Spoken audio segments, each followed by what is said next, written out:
Good morning, everyone. It's 9 a.m. on a Saturday morning. I'm here at a house that my clients put an offer on. We have it accepted in condition of our inspection coming out positive, of course, and that we sell the condo that the buyers are currently living in.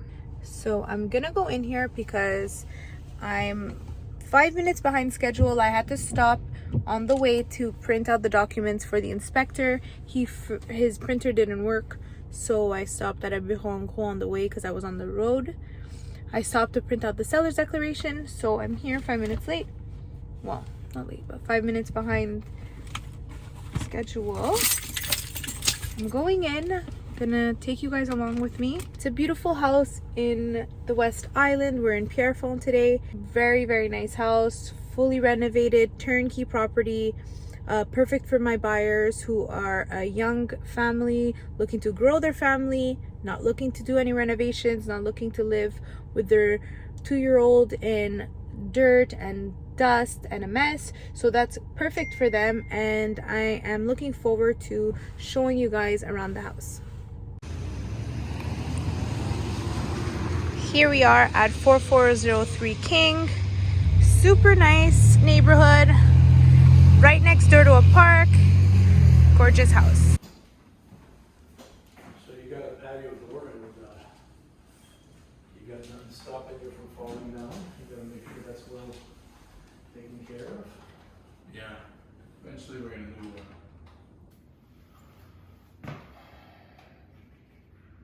So we just completed the inspection. Inspection went fairly well. A few things came up that we didn't really foresee. So in this case, the inspector will write out a report, provide it to the purchaser, the buyer, and his family. We kind of review the paperwork. If need be, we get quotes from construction companies, renovation companies, for what the estimated cost will be for these issues, quote unquote issues. In general, newer homes don't have much issues. It's more older homes that might have an issue, and it really depends on the person's maintenance of the home. If a person maintains the house, maintaining does not only mean just do the laundry and the dusting. It means the yearly upkeep, the maintenance of the structure of the house, the water gutters. You have to clean them. You have to clean, you have to take care of the landscaping. You have to remove excess water if there is any. The caulking of the bricks. If there's water infiltration, it's important to get it professionally renovated, I guess is the word. And then, because if not, over time, these small problems become huge problems, and that's when it starts to devalue your house.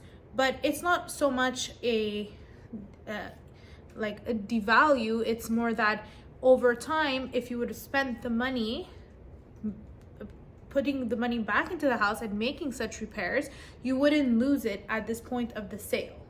So it's kind of like a give and take, and it's kind of like all evens out at the end of the day. A lot of people have a misconception where when they sell their house, they want to make all these profits and all of that. But like any other business, or like any other profitable trade, you need to invest in order to profit. So if years and years go by and you're living in a house and you're not doing any maintenance and not spending any money on upkeep, well, then it's only normal that there will be a cost of sale against your profits. So it's really, really simple math, and it's really just business at the end of the day. At the office at Lendono Realty Group. I'm here alone, twerking for Birkin, as always. I'm preparing for my open house on Sunday in 7640 Rue du Mans, apartment 505. It's a beautiful 3-bedroom, 2-bathroom, 3 parking condo, fully renovated in St. Leonard. So that's it in here. It's 9:30 p.m. Preparing the documents.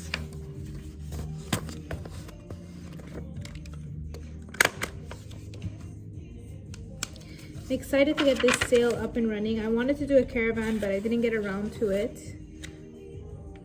The week is flying by. We're already in our first quarter is already done for the year 2024. We are the end of April. A lot going on. A lot going on. But we are getting there. It's been a successful year. Tomorrow is Friday. I'm gonna be going to Victoria Park. I have another AMSCOL treatment, so that's gonna be super exciting and super fun. I'm looking forward to that. What else do I have tomorrow? Oh yeah, and I'm gonna do a microdermabrasion. It's my first time doing a microdermabrasion, so I'm super much looking forward to that. I have no idea what it consists of. And that's it. So I'm just getting ready. I'm preparing all of these. I mean, I should do this later at home. So I don't know how I met Franco, but I met Franco. He kind of called me from one of my signs that I had up, and he said, hey, I have this office space that I can't rent. Do you want to rent it? It's been empty for years. I saw the space, yada, yada, yada. I knew these lawyers that were looking for a space in the area. It worked out for everyone because the office space kind of had like also a kitchen and extra rooms, which is great for lawyers so they can change or get ready, or, you know, maybe even the owners can even take a nap or get ready when they pull all-nighters. They can just like kind of lay down and go to the, I don't know, whatever. So rented that out for him. We had a super great connection, became really good friends. I really love and appreciate Franco. Thank you, Franco, for all your, you know, all of your support throughout my business. He's super kind. So anyways, Franco called me this morning. He was super funny. I was actually in the middle of doing my makeup, had powder everywhere, and he's like, I have to FaceTime you. I have a surprise for you. I have a dream come true.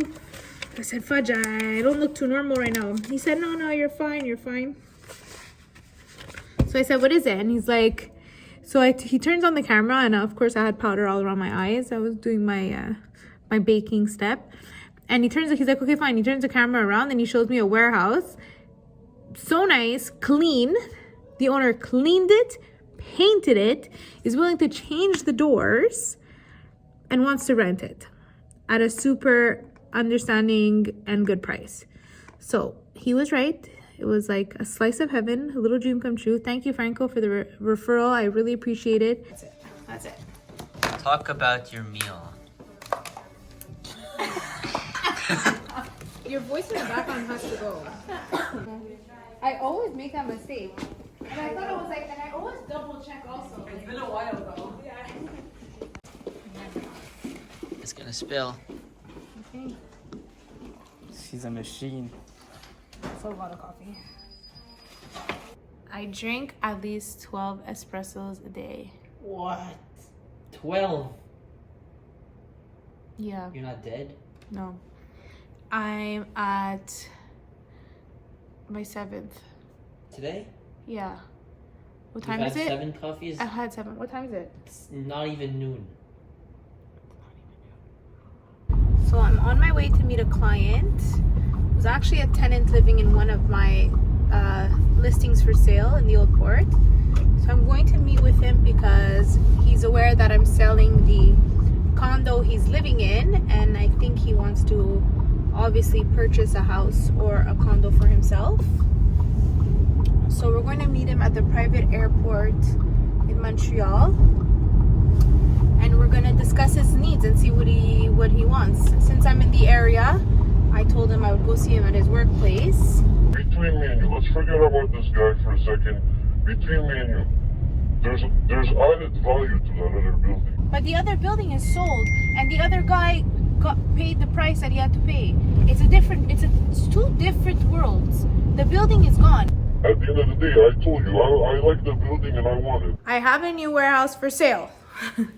This warehouse is on Rue de Crusoe in St. Leonard. The address is here below. We are asking 1.6 million. I had, I believe, 3 offers in the last year on this warehouse. The seller is extremely, how can I say, traditional. He's an older Italian man, and he does not want me to put the listing online. He wants me to find an internal buyer. The issue with finding internal buyers is that because there's no competition, the price is always reduced because, you know, I'm negotiating amongst my clients, my own clients. So my buyers and my sellers. In that case, I have no power. It's really frustrating to work this way because it's like working without my tools. Unfortunately, you will not be so privileged to watch the screaming and yelling that's going to be going on behind the scenes, but it is my goal of the summer to get this sale to the notary by my birthday in July, and at that point I will have hit my best year financially in my career. So fingers crossed. I really want to sell this building, and anyone that said I can't do it, you will see it will get done by July 7.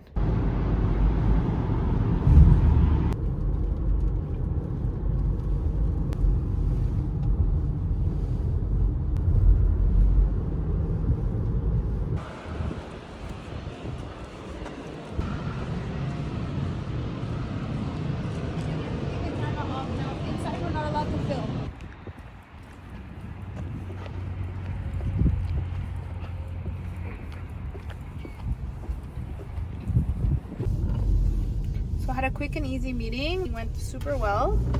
The tenant renting one of my listings for sale, he's looking to buy a house or a condo, healthy budget of $650. So that's good. He needs a 2-bedroom because he's looking to expand his family.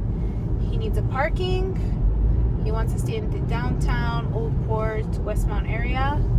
So when I get home, I'm going to take care of that for him. So 2024 so far has been a little bit of a whirlwind. We're in our second quarter of the year, and I am proud to announce that I hit high roller status in my first quarter. So I believe by the month of February I was in it, and so that was nice and rewarding. Along with hitting high roller in my first 3 months of the year, my sister getting married, which I didn't realize would affect me personally so much. It really has. It's taken up a lot of my time and concentration. Not because she's demanding or because the situation is demanding. It's just more because it's an event that lies closely to my heart. And besides work that is really time consuming, this is really important as well. So I don't think my life has time for anything else besides these two important aspects. I really want to elevate my business, and I want to perfect my image and my professional status.